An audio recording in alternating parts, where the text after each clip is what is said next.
আজকে বানালাম চারাপোনা মাছের পাতলা ঝোল। তার জন্য দেখুন মাছগুলো গোটায় নিয়ে এসেছে, তো সেগুলো কেটে নুন হলুদ মাখিয়ে তারপরে ভেজে নিলাম। কড়া করে ভেজেছি জানেন তো।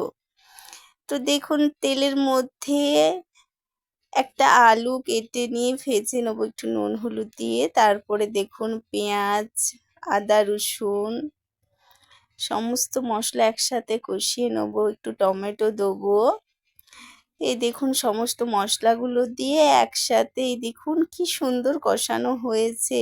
এবার তেল ছেড়ে আসলে আলুগুলো দিয়ে নেড়ে নেবো। তো দেখুন এখানে নাড়া হয়ে গেছে, তো পরিমাণ মতো জল দিয়ে দেবো। এবার জলটা একটু ফুটে আসলেই তার মধ্যে মাছগুলো দিয়ে দেবো।